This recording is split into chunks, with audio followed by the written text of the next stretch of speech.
A frantic, blue-lit text message sent from under a tablecloth. Dad, help. He's not who he says he is. While a man's hand visibly tightens on the protagonist's arm. The air in the Gilded Lily was thick with the scent of expensive steak, and even more expensive desperation. Elara Vance sat as still as a statue, the emerald green silk of her dress shimmering under the low-hanging crystal chandeliers. To any onlooker, she was the picture of high society grace, but beneath the table, her thumb hovered over a glowing blue smartphone screen. Dad, help. He's not who he says he is. She stared at the message, the read receipt mocking her. There was no reply. Her father, a man who viewed his daughter as a corporate asset, had orchestrated this reconciliation dinner to secure a pending merger. To him, Elara's safety was a fair price to pay for a signed contract. Across from her, Sterling Vane leaned forward, his polished charcoal waistcoat masking a dark intensity. You're not listening, Elara, he whispered, his voice a jagged blade wrapped in velvet. Before she could pull away, he reached across the white linen, his fingers locking around her wrist with a bruising force. Elara went cold, her breath hitching. In this world of polished lies, no one looked twice at a man holding his fiancée's arm. Except for the man at the next table. Kang Dae-hwi sat alone, a silent silhouette in an all-black suit. He wasn't looking at his phone. His sharp, angular features were set in a mask of lethal indifference, and his gaze was pinned directly on Sterling's hand. He was the silent CEO. A man whose reputation for ruthlessness was whispered about in both boardrooms and back alleys. In that moment, the power dynamic of the room shifted. Elara didn't know it yet, but her father's silence had just been replaced by something much louder. To understand how she ended up trapped between a manipulative ex and a mafia boss, we have to look back at the corporate contract that turned her life into a transaction. To understand the suffocating grip of Sterling Vane's hand in the present, one had to look back to the day the air first left Elara's lungs. It was 3 weeks ago, in the sterile high-altitude silence of her father's corner office at Vance International. The sun had been setting over the city, casting long, jagged shadows across the mahogany desk that felt less like furniture and more like an altar where her father sacrificed anything for the sake of the bottom line. Elara had been summoned there under the guise of discussing her latest interior design project, a boutique hotel that was meant to be her professional breakthrough. Instead, she found her father, Arthur Vance, standing by the floor-to-ceiling windows, a glass of amber liquid in his hand and a look of calculated satisfaction on his face. He didn't turn around when she entered. He simply gestured to a leather-bound folder resting on the desk. The Vane-Vance partnership is more than a merger, Elara, he began, his voice devoid of paternal warmth. It's a legacy. But legacies require stability. Sterling is concerned about your recent distance. Elara felt a cold prickle of dread. She had ended things with Sterling a month prior, finally walking away from a relationship that felt like being slowly erased. Sterling was a man of small corrections, correcting her tone, her friends, her ambitions, until there was nothing left of the vibrant woman she used to be. I ended it, Dad, Elara said, her voice steadier than she felt. Sterling and I are done. Professionally, I can handle the Vane account, but personally, there is no more. Arthur finally turned, his eyes as cold as the ice in his glass. There is no personal when it comes to a billion-dollar consolidation. Sterling controls the distribution rights we need to survive this quarter. He wants his fiancée back. He wants the optics of a united front. The optics, Elara whispered, the word feeling like ash in her mouth. You're talking about me like I'm a line item in a contract. In this world, Elara, we are all parts of a larger machine, he replied, stepping toward her. He placed a hand on her shoulder, but it wasn't a gesture of comfort. It was the weight of an owner checking his property. He's a good man from a good family. He's willing to overlook your emotional outburst last month. Be a good daughter. Go to the dinner. Show the board that the Vance name is secure. For the next 2 weeks, the pressure became a physical weight. It was in the constant stream of flowers Sterling sent to her office. Lilies, her least favorite, a silent reminder that he didn't care to know her preferences. It was in the hushed phone calls from her father's assistants, checking her schedule, ensuring she was preparing correctly for the public reconciliation. Sterling didn't call her. He didn't need to. He had hired her father to do the stalking for him. The night before the dinner, Sterling had finally shown up at her apartment. He hadn't knocked. He still had a key she hadn't had the courage to demand back. He stood in her living room, looking impeccably groomed in a white dress shirt, his dark beard trimmed to perfection. He looked like the hero of a romance novel, but Elara only saw the hunter. "You look tired, darling," he had said, walking toward her with that predatory grace. He reached out and tucked a strand of her dark, wavy hair behind her ear. His touch made her skin crawl. "Don't worry. After the dinner tomorrow, everything goes back to the way it was. I've already spoken to your firm. They're putting your hotel project on hold. You'll have plenty of time to focus on our new home." "You did what?" The betrayal stung worse than the control. Her career was the only thing she had left that was hers. "It's for the best," Sterling whispered, leaning in until she could smell his expensive cologne, a scent that would forever be associated with the feeling of a closing cage. "We need to be on the same page. Your father agrees. One dinner, Elara. One smile for the cameras. Then we can be happy again." He left then, leaving the apartment feeling smaller, darker. Elara had spent the night staring at the emerald green dress hanging on her door. It was a gift from Sterling. A dress chosen by him, for a dinner mandated by her father, to celebrate a life she didn't want. She had picked up her phone a dozen times to text her father, to beg him to see her not as a bargaining chip, but as his daughter. But she knew the answer. In the Vance household, loyalty wasn't earned. It was a debt you paid until you were bankrupt. The next evening, as she stepped into the limousine Sterling had sent, Elara felt like she was walking toward a scaffold. She clutched her phone to her chest, the only piece of her that still felt connected to the outside world. She didn't know that in an hour, she would be sending a desperate text into a void of silence. And she certainly didn't know that the man who would truly hear her wasn't a Vance or a Vane, but a stranger in a black suit who understood better than anyone what it meant to be a monster, and what it meant to protect something precious from one. The limousine ride to the Gilded Lily was a study in suffocating silence. Sterling sat beside Elara, his presence looming like a storm front that hadn't quite broken. He didn't touch her, but he didn't have to. The way he adjusted his charcoal waistcoat and checked his reflection in the darkened window told her everything she needed to know. He was preparing for a performance, and she was merely the required prop.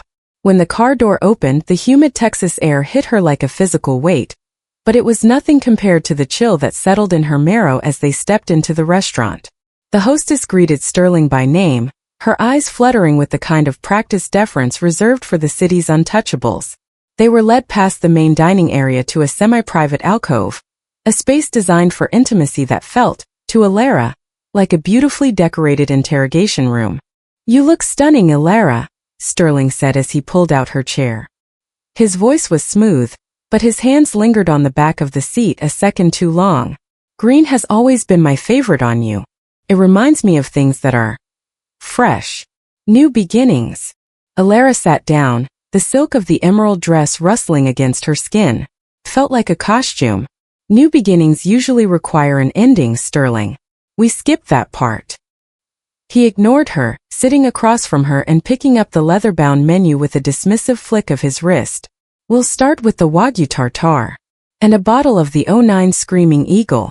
We're celebrating tonight." "Celebrating what?" she asked, her voice barely a whisper.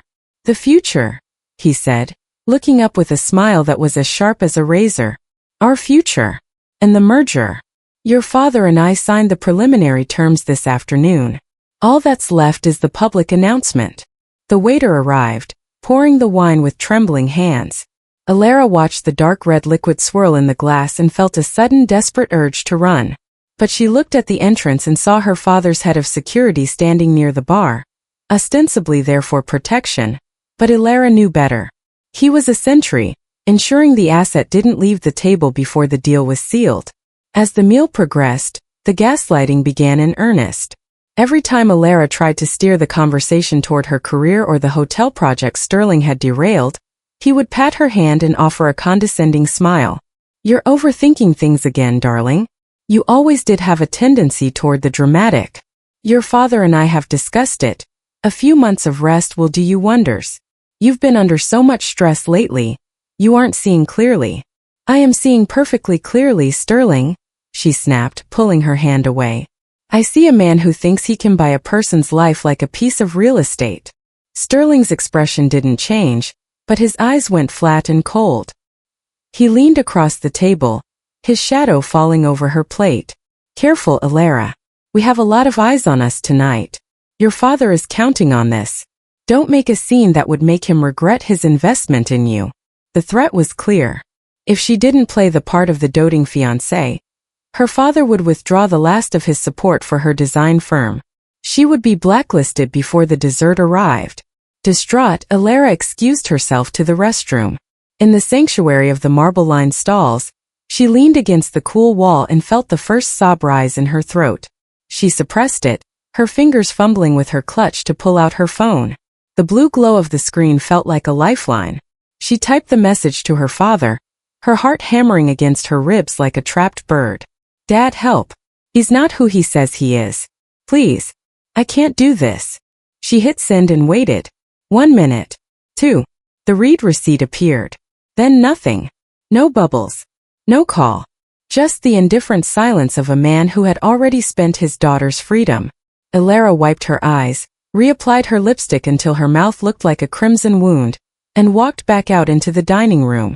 She felt invisible, a ghost haunting her own life.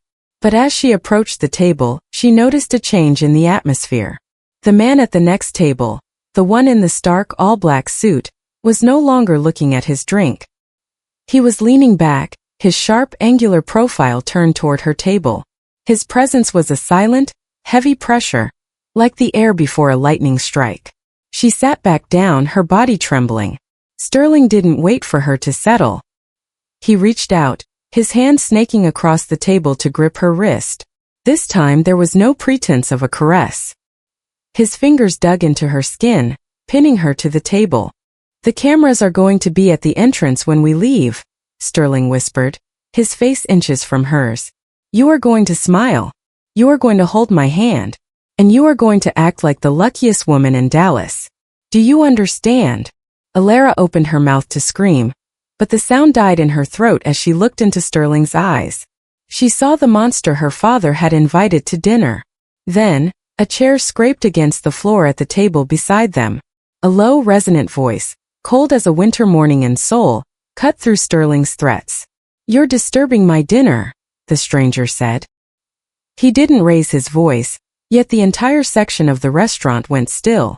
Sterling didn't let go of Elara's wrist, but he turned his head, his beard bristling with indignation. This is a private conversation, pal. Mind your own business. The man in the black suit stood up.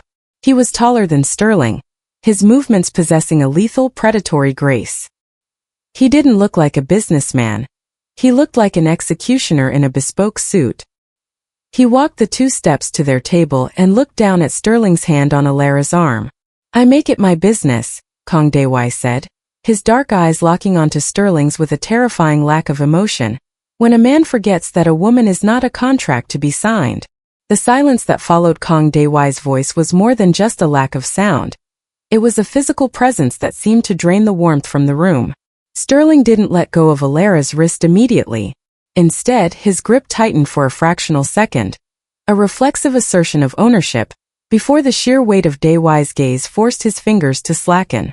I don't know who you think you are, Sterling said, his voice straining for its usual boardroom authority, though a frantic pulse beat at the base of his throat. But this is a private matter between a man and his fiancée. Walk away. Dae-hwi didn't walk away. He moved closer, the movement fluid and silent, until he was standing at the edge of their table. Close, he was even more imposing.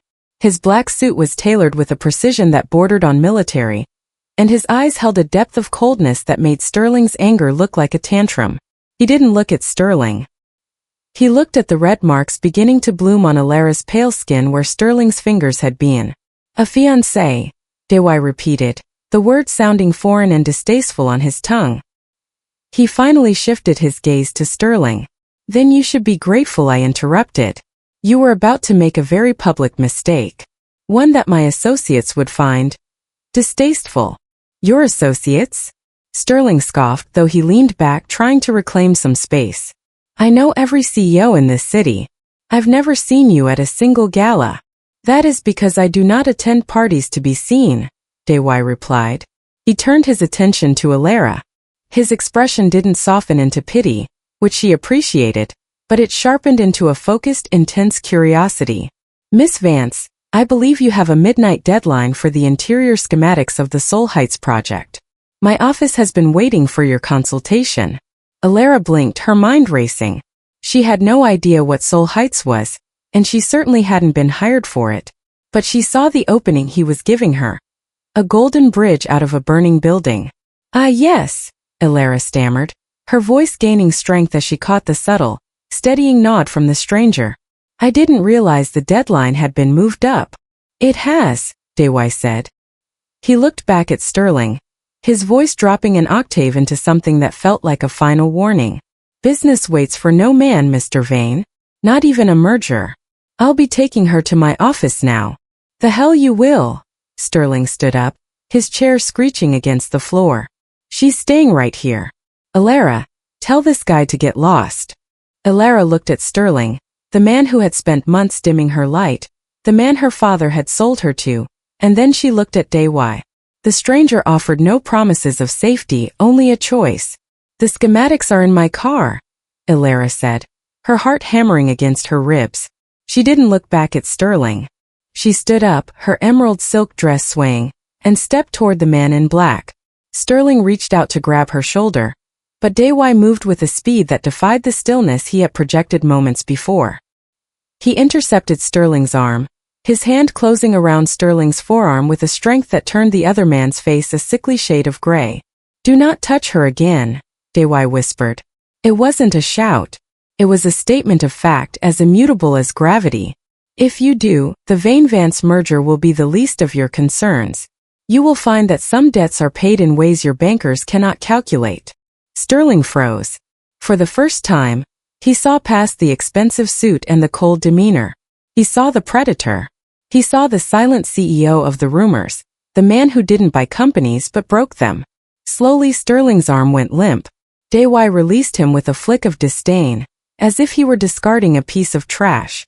He turned to Elara and offered his arm. It was a formal old-world gesture that felt strangely grounded amidst the chaos of her emotions. Shall we, Miss Vance? Elara placed her hand on his sleeve. The fabric was heavy, high-quality wool, and the arm beneath it was like iron. As they walked through the restaurant, the path seemed to clear automatically. The security guards her father had posted by the door didn't move. They didn't even make eye contact. They simply stepped aside, recognizing a higher predator when he walked past. The cool night air hit her face, and for the first time in 3 weeks, Elara felt she could draw a full breath. A matte black Mercedes Maybach pulled up to the curb, its windows tinted to an impenetrable darkness. A driver in a matching suit stepped out and opened the door. Dae-hwi waited for her to enter before sliding in beside her. The door closed with a heavy, pressurized thud, sealing them away from the world of the gilded lily. The interior of the car smelled of sandalwood and expensive leather. Elara sat in the corner, her hands shaking as the adrenaline began to fade, leaving a hollow exhaustion in its wake. She looked at the man beside her. He was staring straight ahead, his profile silhouetted by the passing streetlights. Who are you? She asked, her voice trembling. And what is Seoul Heights? Dae-hwi didn't turn his head. I am the man who just bought you an hour of silence, Miss Vance. As for Seoul Heights, it doesn't exist.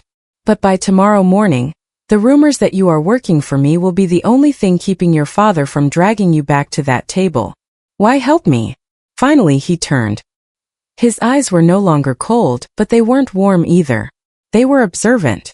Because I dislike people who use silence as a weapon, he said simply. And because you were the only person in that room who looked like they were fighting a war they couldn't win. I find that relatable. He reached into his pocket and pulled out a clean linen handkerchief, handing it to her without a word. Elara took it, realizing only then that she was crying. As the car sped away into the Dallas night, she realized she hadn't just escaped a dinner. She had stepped into a different kind of shadow altogether. The heavy silence of the Maybach's interior was a physical entity, a thick velvet curtain that separated Elara from the wreckage of the night. Outside the tinted glass, the neon lights of Dallas blurred into long electric streaks of amber and violet, but inside, everything was matte black and still. Kang Dae-hwi sat perfectly upright, his hands resting loosely on his knees, his profile as sharp and unyielding as a blade. He didn't look like a man who had just assaulted a high society heir. He looked like a man who had simply corrected a minor clerical error. Elara clutched his linen handkerchief, the fabric cool against her tear-stained face. She felt as though she had been plucked from a sinking ship only to be placed on a strange, dark island. The adrenaline was leaving her in waves, replaced by a trembling chill that the car's climate control couldn't fix. "You're shaking," Dae-hwi said. It wasn't a question, nor was it particularly soft, but the observation carried a strange weight of focus. He pressed a button on the center console, and a small partition slid open to reveal a crystal decanter. He poured a finger of clear liquid into a glass and handed it to her. "Drink. It's not the poison they serve at the Lily." Elara took the glass, her fingers brushing his. His skin was warm, a startling contrast to the icy aura he radiated. She took a sip. It was a sharp medicinal spirit that burned a trail of fire down her throat and settled in her stomach like a glowing coal. She gasped, her lungs finally expanding. "Thank you," she whispered, looking at him properly for the first time. "But I still don't understand. You said Soul Heights doesn't exist. If Sterling finds out you lied..." Sterling Vane lives in a world where power is measured by bank balances and last names. Dae-hwi interrupted, his voice a low, resonant hum. "He is loud because he is insecure. I do not lie, Miss Vance. I create realities. By tomorrow morning, my legal team will have filed the initial paperwork for a shell corporation named Soul Heights. You will be listed as the lead designer. If he checks, he will find a trail of breadcrumbs that leads exactly where I want it to." Elara felt a dizzying sense of vertigo. Why go to such lengths for a stranger? "My father is Arthur Vance. If he finds out you've interfered with his merger, he'll move heaven and earth to ruin you." For the first time, a ghost of a smile touched Dae-hwi's lips. A cold, fleeting thing that didn't reach his eyes. "Your father handles mergers. My family handles import-export, on a scale that makes your father's international holdings look like a lemonade stand. Arthur Vance moves heaven and earth. I move the people who stand on it." The car glided into the Third Ward, a district of the city that Elara's father had always warned her away from. Here, the skyscrapers gave way to low-slung brick warehouses and hidden industrial lofts. The Maybach turned into an alleyway guarded by a heavy iron gate that slid open without a sound. They pulled into a sleek underground garage filled with identical black vehicles and men in dark suits who bowed as the car passed. "This isn't an office," Elara said, her hand tightening on the door handle. "It is my sanctuary," Dae-hwi replied as the driver opened her door. "And for tonight it is yours. Sterling knows where you live. Your father has the keys to your apartment. You cannot go back there tonight." He stepped out and waited for her, his presence a dark pillar in the fluorescent light of the garage. Elara hesitated, the emerald silk of her dress feeling ridiculously out of place against the concrete and steel. She thought of her father's silence. She thought of the bruise forming on her wrist. Then she stepped out of the car. They took a private elevator to the top floor.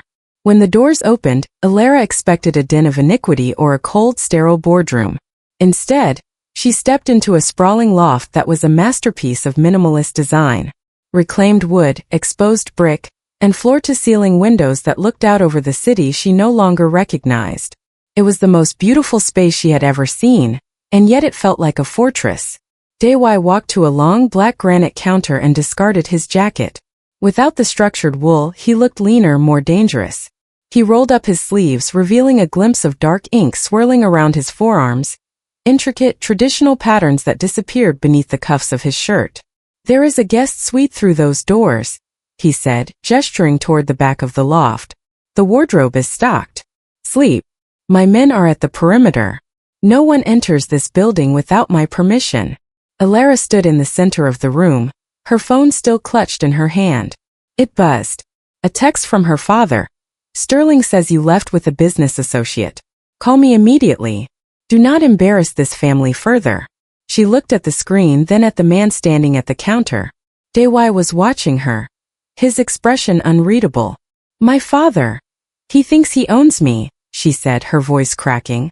Ownership is a delusion, Dae-hwi said, his voice dropping into that terrifyingly calm register.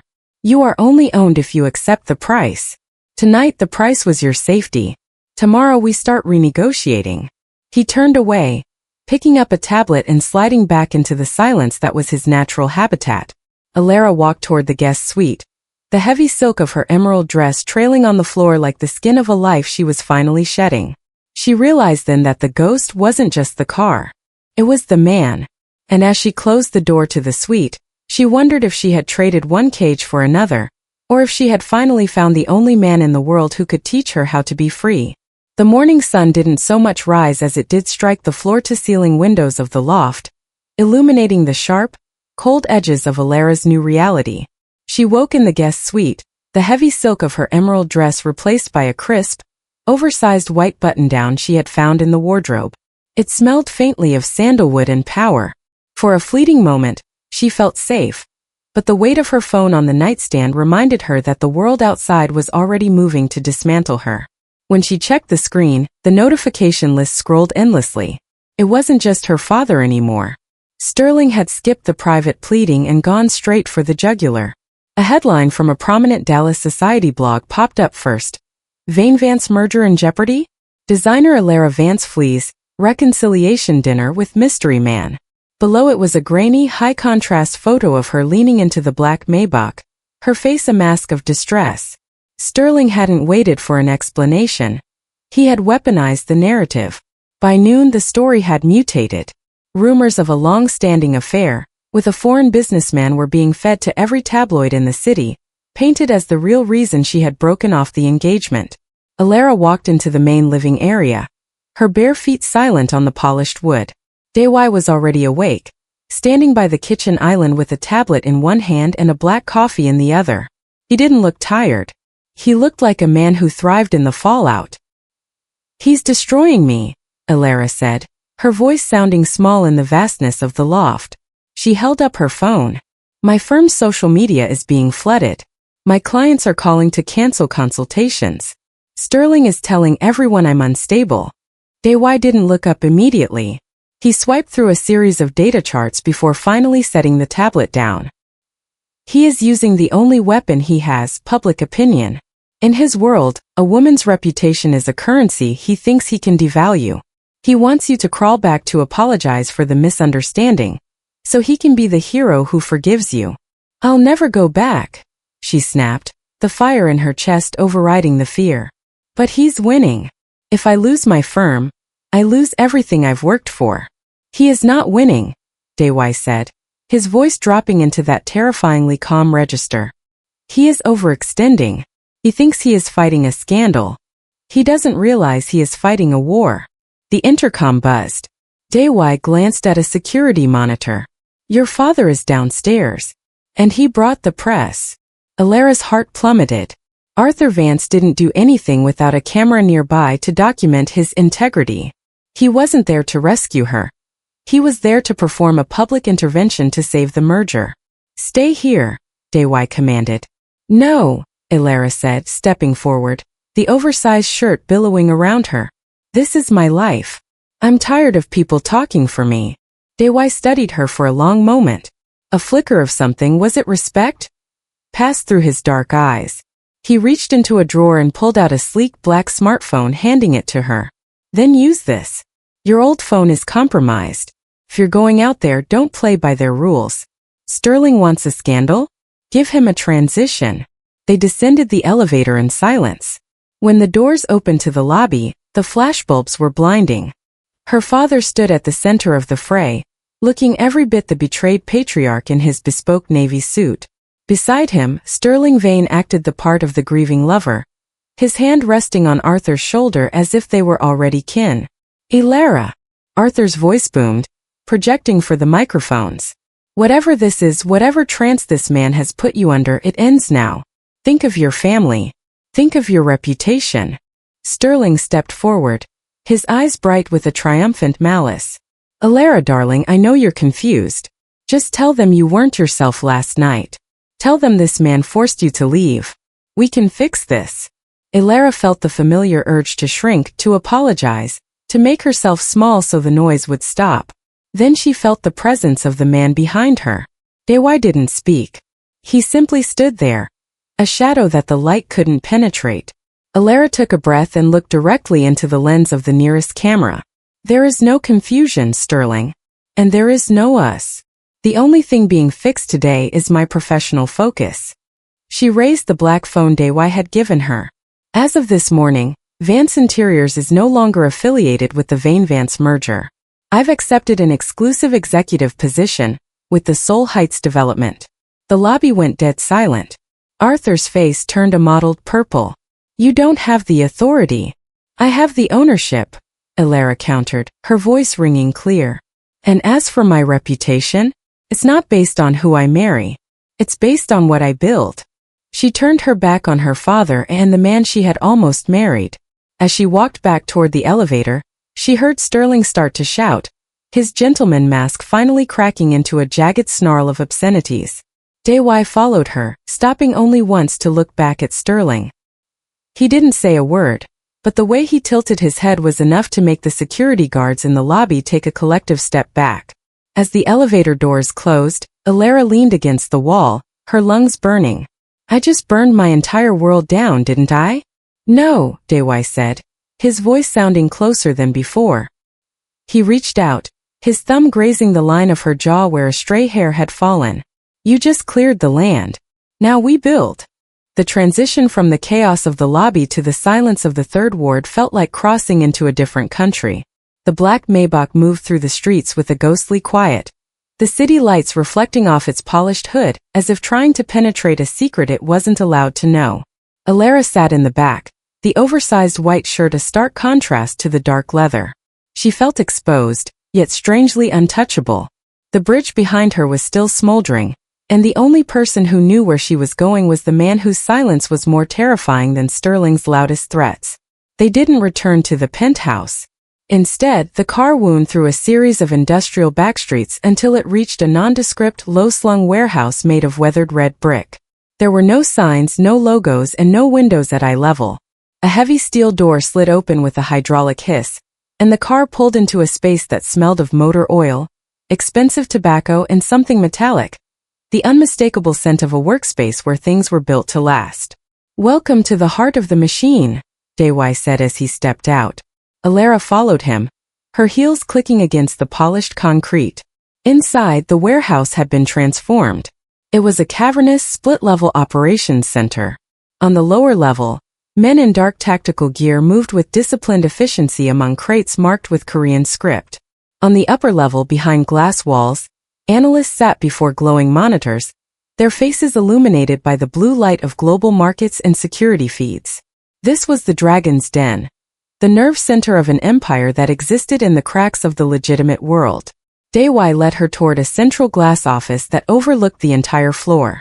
As they passed, the men below stopped what they were doing and bowed, not out of habit, but with a sharp, synchronized respect that made Elara's skin prickle. She was no longer just a designer. She was a guest of the dragon, and in this house that meant she was sacred. You called me a consultant in front of the cameras, Elara said, stopping at the edge of the glass mezzanine. But we both know Seoul Heights is a ghost. What am I really doing here, Dae-hwi? Dae-hwi turned to her. He had shed his tie, the top buttons of his black shirt undone, revealing the edge of the dark tattoos that climbed his neck like vines. The development is a ghost today. Tomorrow it becomes a necessity. I didn't just pick a name out of the air, Miss Vance. I've been acquiring land in the third ward for 3 years. I have the capital, the materials, and the security. What I don't have is the soul.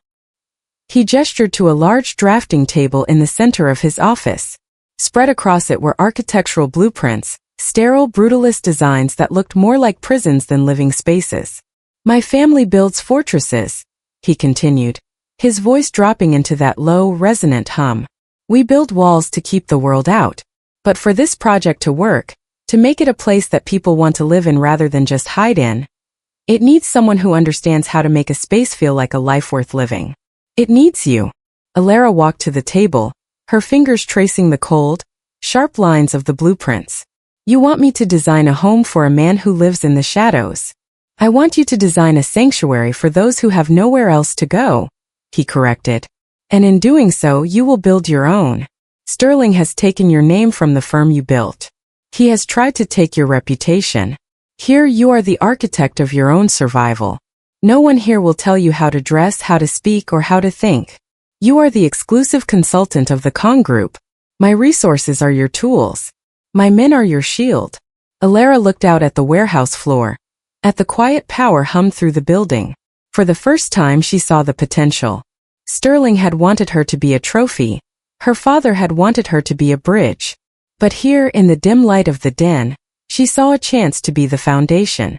She picked up a charcoal pencil from the desk, the weight of it familiar and grounding. She looked at a brutalist corner of the blueprint and drew a single soft curve, a staircase that looked like a wave. The lighting is wrong, she said, her voice finally losing its tremor.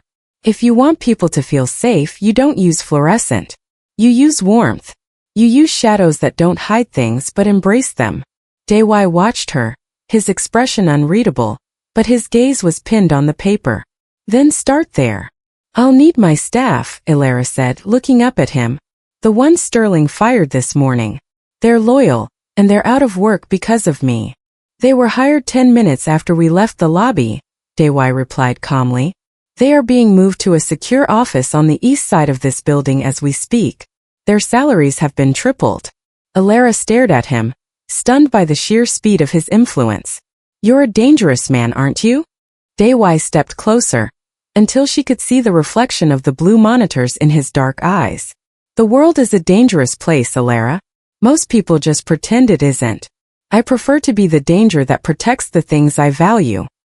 He reached out, his hand hovering near hers on the drafting table. He didn't touch her. He waited, offering the same silent choice he had at the restaurant. Elara didn't pull away.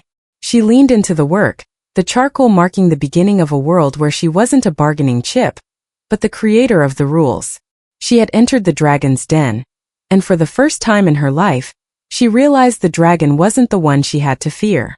The war with Sterling and her father was far from over, but as she looked at the blueprint, Elara knew one thing for certain. They were no longer fighting a designer. They were fighting an architect backed by an empire. The days in the warehouse began to blur into a rhythm of silent intensity. For Elara, the transition from the polished superficial chatter of Dallas high society to the quiet tectonic shifts of Dae-hwi's world was jarring. In her old life, words were weapons used to gaslight, to negotiate, and to bind. Here, silence was the language of respect, and every gesture carried the weight of a signed contract. She spent her afternoons in the glass-walled mezzanine, her drafting table now covered in sketches that leaned less on corporate trends and more on the raw industrial beauty of the Third Ward. Dae-hwi was often there, seated at a minimalist desk just a few feet away. He didn't hover, and he didn't offer unsolicited critiques. He simply existed in the space with her, a steady dark anchor in the sea of her creative chaos. Elara learned to read him not by what he said, but by what he didn't. She noticed the way his jaw would tighten when a specific security feed flickered on his monitors, a sign of trouble in the docs that he would resolve with a single cryptic text. She saw the way he favored his left side after a long night of meetings, his movements slightly more guarded, though his expression remained an impenetrable mask. One evening, as a thunderstorm rolled over the city, casting the warehouse in deep shades of indigo and slate, Elara finally set down her charcoal pencil. The scratching of her sketches had been the only sound for hours. She looked over at Dae-hwi, who was nursing a glass of dark tea, his eyes fixed on the rain lashing against the high windows. You don't talk much about your family, she said, her voice sounding loud in the quiet room. You said they build fortresses. Is that why you're so quiet? Are you hiding? Or are you just on guard? Dae-hwi didn't turn around immediately. He watched a single drop of water trail down the glass before he spoke. In my world, words are a luxury we cannot always afford. A promise spoken is a vulnerability. A threat spoken is a mistake. Silence. Silence is where you observe the truth. He finally turned his chair to face her. The low light of the drafting lamp caught the sharp angles of his face, making him look like a figure carved from obsidian. My father taught me that the man who speaks the most in a room is usually the one with the least to lose. Sterling Vane speaks because he is afraid of the quiet. He is afraid of what he might hear if he stops performing. Elara leaned back, thinking of the endless reconciliation speeches Sterling had practiced. And what do you hear in the quiet, Dae-hwi? I hear the intent, he said, his voice dropping into that resonant, intimate hum. I hear the way your breath hitches when you're frustrated with the design. I hear the way you've stopped checking your old phone every 10 minutes. I hear you starting to trust yourself. The air between them felt charged, heavier than the humidity of the storm outside. For the first time, Elara realized that Dae-hwi wasn't just protecting her body from Sterling. He was protecting her mind from the noise of her past. He wasn't trying to fill her life with his own rules. He was holding the door open so she could find her own. He stood up and walked toward her table, his movements fluid and predatory, yet strangely gentle. He stopped just inches away, looking down at her latest sketch, a rendering of a communal courtyard filled with soft, indirect lighting and hidden alcoves of greenery. You've added more shadows, he noted, his finger hovering over a shaded corner of the page. I'm learning that shadows aren't always bad, Elara replied, her heart fluttering. Sometimes they're just places where you can be yourself without everyone watching. Dae-hwi's hand finally bridged the gap, his fingers grazing the back of her hand as it rested on the blueprint. It wasn't the bruising grip of Sterling or the possessive pat of her father. It was a question, a silent invitation. Elara didn't pull away. She turned her hand over, lacing her fingers with his. His skin was warm, his grip steady as a mountain. Your father called my office today, he said softly, his eyes locked onto hers. He offered to double whatever I'm paying you if I release you from your contract. He told my secretary that you were prone to flights of fancy, and that I was being deceived. Elara flinched, the old shame trying to claw its way back. And what did you say? I didn't say anything, Dae-hwi replied. I sent him a photo of the marks on your wrist from the restaurant. And then I blocked his number. Elara felt a sudden sharp laugh escape her, a sound of pure, unadulterated relief. The good daughter she had tried to be for 27 years finally took a back seat to the woman who was currently holding the hand of a mafia boss. He'll hate that, she whispered. He hates it when he can't buy his way out of a problem. He is a man of transactions, Dae-hwi said. He doesn't understand that some things and some people have no price. You are not a debt to be settled, Elara. You are the architect. And I am simply the one making sure no one interrupts your work. He squeezed her hand once, a silent promise before stepping back. The moment of intimacy didn't break. It simply settled into the foundation of their new partnership. As the storm began to fade into a gentle drizzle, Elara picked up her pencil again. She didn't need 1,000 words of reassurance. She had the silence, she had the shadows, and for the first time in her life, she had a partner who listened to what she didn't say. The sanctuary of the warehouse was breached not by a physical intrusion, but by the cold, digital buzz of a notification that shattered the quiet of the mezzanine.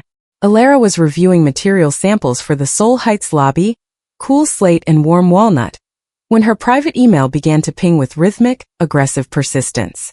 It was a legal notice, then another, then a flurry of messages from her remaining colleagues at Vance Interiors. Sterling Vane had stopped shouting and started scorched earth litigation. By mid-morning, the news broke across the industry wires. Sterling hadn't just sued her for breach of contract. He had filed a massive, multi-million-dollar injunction against her firm, alleging intellectual property theft and corporate espionage. He claimed that the designs she was currently working on for the mysterious Seoul Heights were actually proprietary assets belonging to the Vane-Vance merger. It was a blatant, calculated lie, but in the court of public opinion and corporate law, a lie with enough money behind it could behave like the truth. He's freezing my accounts, Elara said, her voice tight as she stared at the screen. She looked up to find Dae-hwi already standing by the glass railing, his phone to his ear. He spoke a few sharp words in Korean before hanging up and turning to her. He is trying to starve you out, Dae-hwi said. His face was a mask of cold calculation, but there was a new tension in the way he stood. He has frozen the operating capital for Vance Interiors. Your designers won't be paid by the end of the week. He wants them to quit, and he wants you to be forced to sell your remaining shares to him for pennies. It's not just the money, Elara said, standing up, her hands trembling as she gripped the edge of the drafting table. He's sending out cease and desist letters to every vendor I've used for a decade. The textile mills, the furniture makers, the contractors. He's telling them that if they work with me, they'll lose every vein contract in North America. He's making me toxic. The psychological weight of it was suffocating. Sterling wasn't just trying to win. He was trying to erase the very name Vance from the industry. He was proving to her father that she was a liability, and proving to her that without his shadow, she had no ground to stand on. Within the hour, Arthur Vance made his move. He didn't call. He released a formal statement to the press. Vance International stands by our partner, Sterling Vane. We are deeply saddened by the erratic behavior of my daughter, and have officially removed her from all corporate boards to protect the integrity of our shareholders. Elara sank back into her chair. The good daughter was officially dead. Her father hadn't just let her go. He had helped Sterling pull the trigger. Dae-hwi walked over to her, his shadow falling across her blueprints. He didn't offer a hollow comfort. He didn't tell her it would be okay. Instead, he reached out and took her phone from her hand, turning it face down on the table. He thinks he is playing a game of chess, Dae-hwi said, his voice a low, dangerous vibration. He thinks because he has the banks and the tabloids he has the board. But he is playing in a room where I have already replaced the air with gasoline. What can we do? Elara asked, looking up at him. He has the law on his side, Dae-hwi. These injunctions take months to fight. By then the firm will be dead. The law is a slow weapon, Dae-hwi replied. He leaned down, his face close to hers, the scent of sandalwood and something sharper. Adrenaline surrounding her. I do not use slow weapons. If he wants to talk about proprietary assets, we will show him what it looks like when an empire truly protects its own. Your designers? They will be paid from a private offshore account by noon. Your vendors? They are being offered contracts with the Kang Group's global supply chain that will make Sterling's business look like a rounding error. He paused, his dark eyes searching hers. But he will escalate. When he realizes his money cannot buy your silence, he will move to the only thing he has left. His pride. He is going to try to provoke a confrontation. Let him, Elara said, a sudden cold clarity washing over her. The fear was still there, but it was being forged into something harder. He's been trying to ruin my name since the day I met him. He just finally stopped pretending it was love. Dae-hwi reached out, his thumb grazing the back of her hand. It was a grounding touch, a silent anchor in the middle of the storm Sterling had whipped up. He isn't just ruining the Vance name, Elara. He is trying to force you to look at yourself through his eyes. Don't let him. Look at the designs on this table.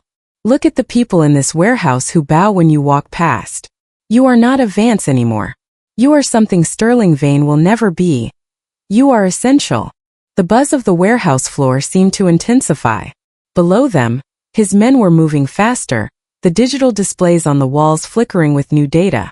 The war was no longer just about a dinner or a merger. It was about who owned the narrative of Elara's life. As the sun began to dip below the horizon, casting the warehouse in the deep, long shadows they had discussed, Elara picked up her pencil. Sterling was trying to burn her world down, but he had forgotten one thing. She was a designer. She knew how to build something beautiful out of the ruins. And she had a partner who was more than willing to provide the fire. The warehouse had been transformed. The scent of grease and industrial metal was gone, replaced by the heavy, sweet fragrance of white lilies and expensive champagne. Under the high, exposed beam ceilings, the space had been partitioned with sheer black silk curtains, creating a labyrinth of luxury that felt more like a modern art gallery than a stronghold. This was the Seoul Heights Preview Gala, a high-stakes play designed to force Sterling Vane and Arthur Vance into the light. Elara stood on the mezzanine, looking down at the glittering crowd. She was back in an emerald dress, though this one wasn't a gift from a man. It was a custom piece she had commissioned herself, a structured architectural gown that felt like armor. Beside her, Dae-hwi was a shadow in his tuxedo, his gaze sweeping the room with the practiced precision of a general watching his boarders. "They're here," he said softly, his voice barely a breath against the ambient jazz. At the entrance, the crowd parted. Arthur Vance entered first, his face a mask of practiced corporate joviality that didn't quite reach his eyes. Behind him followed Sterling, looking manicured and dangerous in a charcoal suit. They had come to reclaim the narrative, thinking this gala was a desperate attempt by Elara to save her reputation. They didn't realize they were walking into a trap designed by a man who thrived in the dark. "Smile, Elara," Dae-hwi whispered, his hand ghosting over the small of her back. "Tonight, we let them believe they are winning."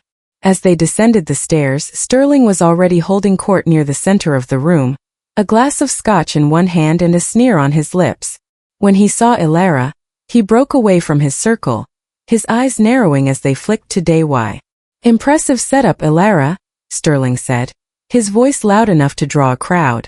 "But we all know a gala is just a pretty shroud for a dead firm. The injunctions aren't going anywhere. You can pour as much champagne as you want, but you're still a designer without a license and a daughter without a home." Arthur stepped forward, playing the part of the grieving father for the benefit of the surrounding socialites. "Elara, enough of this. Stop hiding behind this businessman. Come home and we can settle the lawsuits quietly. Sterling is willing to be magnanimous." Elara felt the old coldness trying to settle in her chest, but she caught Dae-hwi's eye. His expression was a perfect blank slate, but his presence was a steady, grounding force. She realized the trap wasn't just for them. It was for her too. A final test to see if she could stand in the heat of their gaslighting without melting. "I am home, father," Elara said, her voice clear and resonant, carrying across the silent floor. "And I'm not hiding. I'm hosting. You see the intellectual property Sterling claims I stole? I've just released the full patent filings to the press. They were registered under my private consultancy years ago, long before the Vane-Vance merger was even a whisper." Sterling's face paled, the scotch sloshing in his glass. "That's impossible. My lawyers." "Your lawyers were looking at the files I wanted them to see," Dae-hwi interrupted, stepping into the light. His voice was a low, terrifying hum that seemed to vibrate the very floorboards.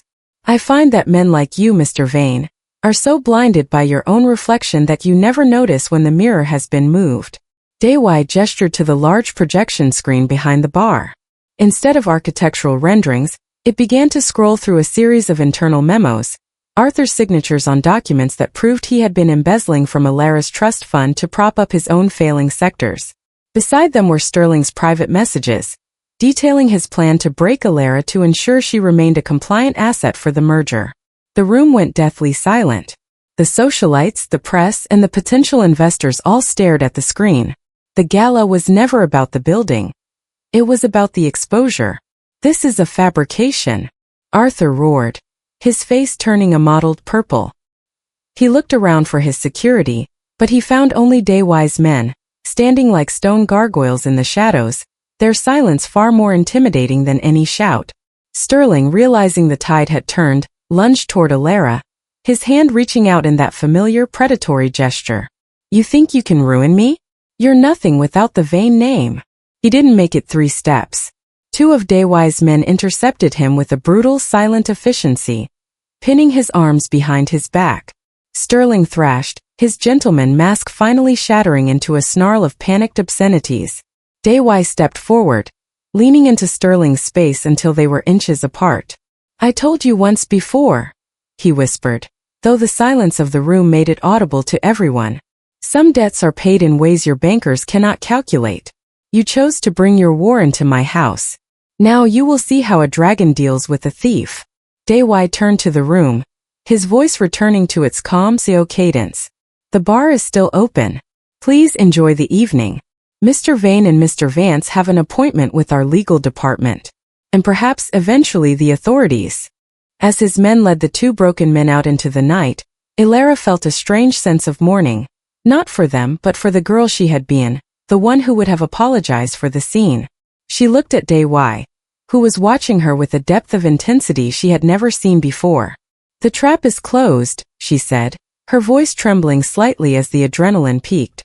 "No," Dae-hwi said, reaching out to graze her jaw with his thumb. "The trap is gone. You are the only thing left standing." But as the doors to the warehouse hissed shut, Elara saw a flicker of movement in the shadows near the exit, a black van she didn't recognize. The night wasn't over. Sterling Vane was a man who didn't know how to lose, and a cornered animal was always the most dangerous. The aftermath of the gala felt like the static electricity that lingers after a lightning strike. While the guests were ushered out through side exits, the primary floor of the warehouse had been plunged into a tactical amber dimness. Elara stood near the drafting table, the emerald silk of her gown rustling as she watched the monitors. The high society triumph she had just experienced felt hollow as she saw the graininess of the exterior security feed. Sterling Vane had been escorted out, but he hadn't left. A sudden muffled explosion rocked the heavy steel doors of the loading dock, the sound vibrating through the soles of Elara's feet. Shouts erupted from the perimeter, not the disciplined commands of Dae-hwi's men, but the raw, panicked screams of hired desperation. Sterling had used the final remnants of his frozen capital to hire a private security firm, a last-ditch effort to kidnap the asset he believed was still his. Dae-hwi didn't flinch. He didn't even look at the doors. He calmly reached up and loosened his silk tie, pulling it free and dropping it onto the granite counter. He unbuttoned his waistcoat, his movements possessing a terrifying rhythmic grace. "Stay behind the glass, Elara," he said. His voice had lost its corporate veneer. It was deeper now, stripped of the mask, sounding like the grind of stone on stone. "Dae-hwi, call the police," Elara pleaded, her hands trembling as she reached for him. "You don't have to do this yourself." He turned to her then, and for the first time Elara saw the dragon in full. The calm, calculating businessman was gone. In his place was a man born of shadows and iron, a man whose lineage was written in blood and reinforced by the silence of the Third Ward.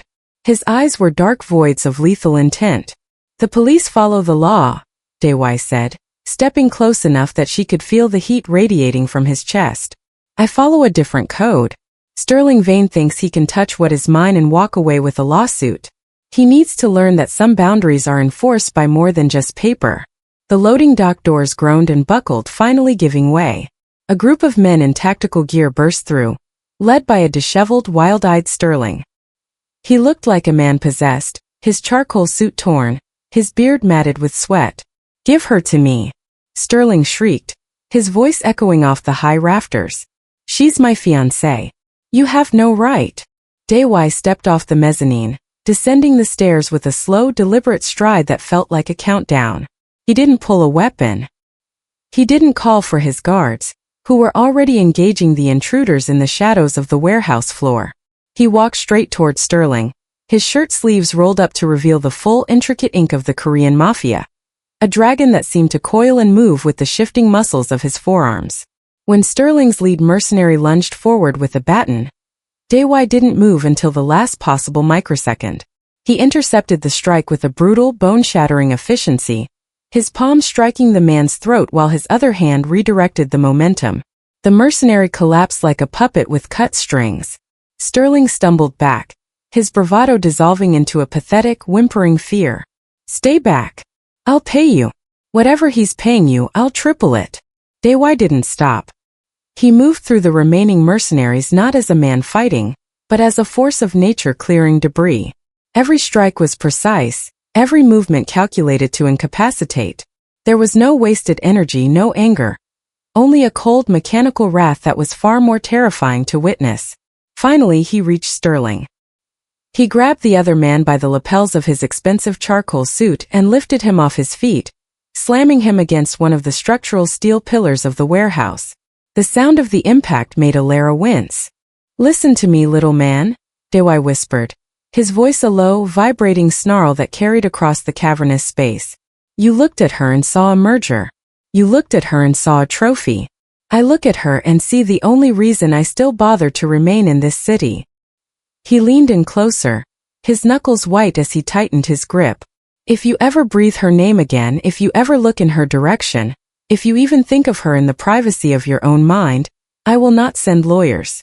I will not send memos. I will come for you myself. And I promise you, Sterling, there are no small corrections in the world I come from. Only endings." He dropped Sterling to the concrete floor. The heir to the Vane Empire scrambled backward, sobbing, his dignity as shattered as the doors of the warehouse. Dae-hwi's men stepped from the shadows, dragging Sterling and his hired help toward the waiting black vans. Dae-hwi stood in the center of the floor, his chest heaving slightly, the silence of the warehouse returning like a heavy shroud. He looked down at his hands, then slowly began to roll down his sleeves, hiding the ink, rebuilding the mask of the CEO. He climbed the stairs back to the mezzanine where Elara stood, frozen. He stopped a few feet away, as if afraid the darkness still clinging to him might rub off on her emerald silk. "You saw," he said simply. Elara looked at him, not with the fear she had felt for Sterling, but with a profound soul-deep recognition. She walked toward him and took his hand, her fingers tracing the raw, reddened skin of his knuckles. "I saw a man who didn't let me fall," she whispered.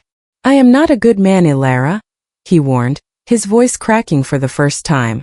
"I've had enough of good men like my father and Sterling," she replied, looking up into his dark, dangerous eyes. "I'll take the truth instead." As the sirens finally wailed in the distance, the authorities arriving only after the dragon had finished his work, Dae-hwi pulled her into the shadows of the mezzanine. The war was over, but the transformation was just beginning. The morning after the attack, the air in the city felt scrubbed clean by the storm, but for Elara, the atmosphere remained heavy with the scent of a dying legacy. She didn't arrive at Vance International in a taxi or her own car. She arrived in the back of the black Maybach, flanked by two of Dae-hwi's most trusted men. They didn't enter the building with her. They stood like obsidian pillars at the glass entrance, a silent signal to the world that the asset was now an owner. Elara bypassed the reception desk, her heels clicking a sharp, rhythmic cadence against the marble floor. She didn't wait for the executive assistant to announce her. She pushed open the double mahogany doors of her father's office with a force that sent them rebounding against the walls. Arthur Vance was sitting at his desk, staring at a stack of legal papers that looked like a funeral shroud.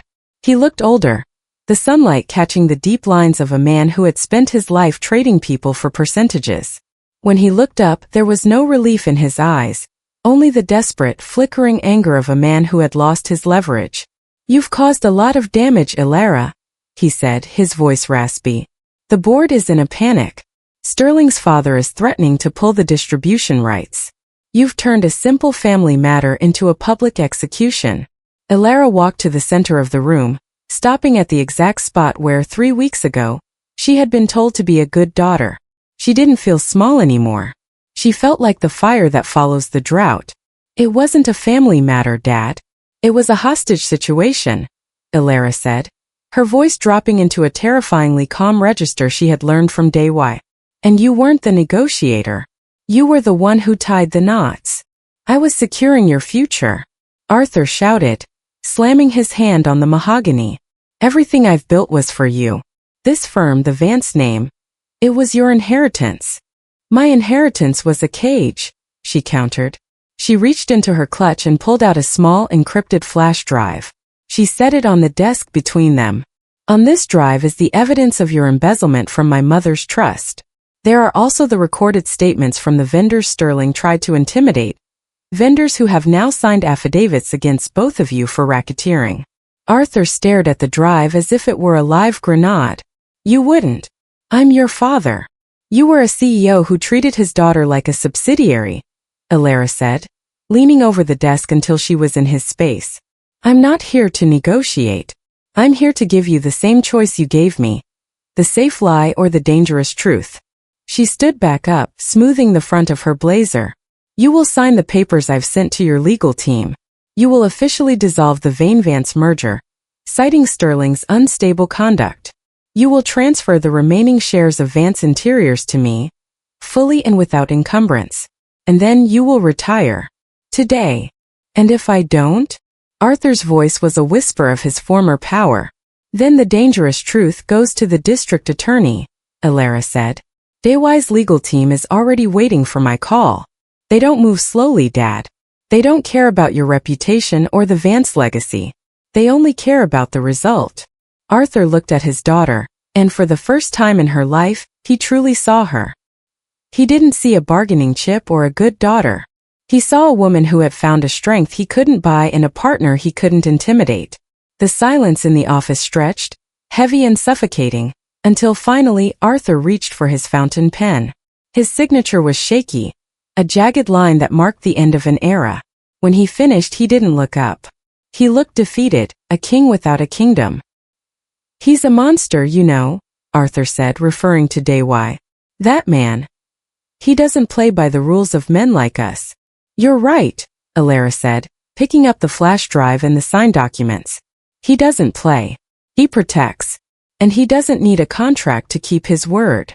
She turned toward the door, stopping only once to look back at the office that had once felt like the center of the universe. It was just a room. Just wood and glass and shadows. Goodbye, Arthur, she said. As she stepped out of the office and into the hallway, she felt the invisible weight of 27 years of obligation finally slide off her shoulders. She walked past the rows of cubicles, past the staring employees, and out into the bright, unyielding Texas sun. Dae-hwi was leaning against the Maybach, his tuxedo replaced by a simple black shirt, his sleeves rolled up to show the dragon. He didn't ask how it went. He didn't need to. He simply opened the door for her, his eyes searching hers for the girl who had sent that desperate text 3 weeks ago. She wasn't there anymore. The bridge is gone, Elara said as the car pulled away from the Vance International Tower for the last time. Then we stopped looking back, Dae-hwi replied, taking her hand and lacing his fingers with hers. We have a city to build. The car turned toward the Third Ward, moving away from the polished lies of the high-rises and toward the raw, honest shadows of the empire they were building together. The war was over. The architect had her firm, the dragon had his queen, and for the first time Elara Vance was exactly who she said she was. 6 months later, the Dallas skyline looked different to Elara. It was no longer a collection of glass towers that felt like monoliths of her father's disapproval, but a landscape she was actively reshaping. The Third Ward was no longer a place of forgotten warehouses. It was the site of the Seoul Heights development, a sprawling sanctuary of light, wood, and life that had become the city's most anticipated architectural achievement. Elara stood on the observation deck of Reunion Tower, the wind whipping her dark, wavy hair around her face. She wasn't wearing an emerald dress chosen by anyone else. She wore a tailored black suit of her own design, the lines sharp and unapologetic. Beside her, the silent CEO watched the horizon, his presence as steady and dark as the night sky. The initial occupancy for Phase 1 is at 98%, Elara said, her voice carrying a calm authority. The family's moving in. They aren't the names my father would have invited to a gala. They're the people who actually keep this city running.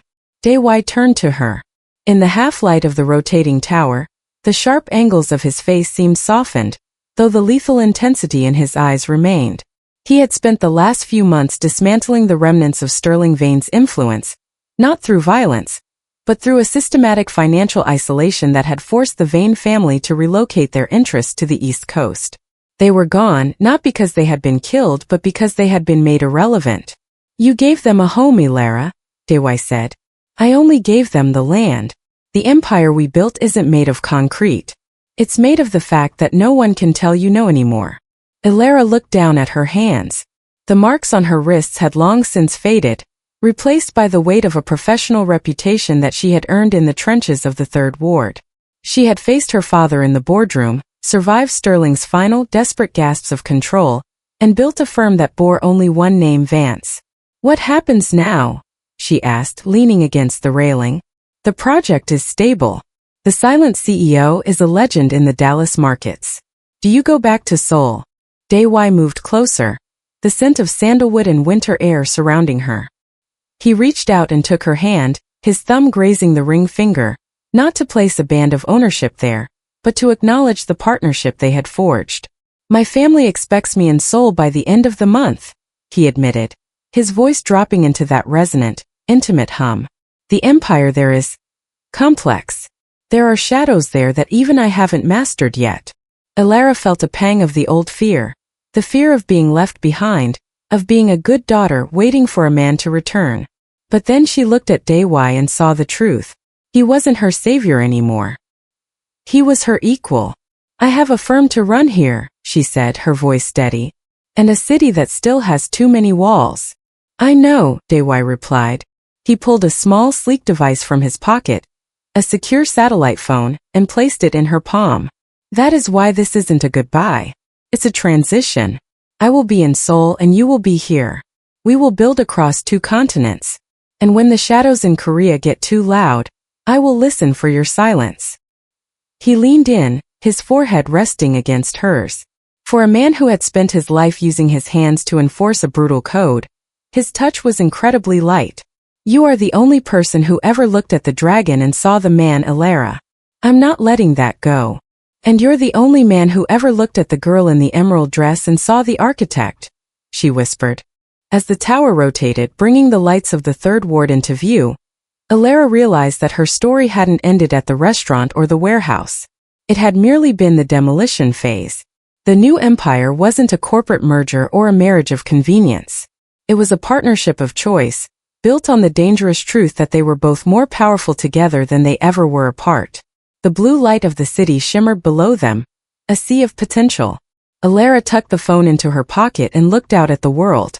She had sent a text 3 weeks ago asking for help, and she had received a revolution. As the elevator descended, taking her back toward the streets she now owned, she knew that whatever came next, long-distance calls, international boardrooms, or the lingering shadows of the mafia, she was ready. She wasn't a bargaining chip. She wasn't a trophy. She was the architect of her own destiny, and for the first time in her life, the view from the top was exactly what she had designed it to be.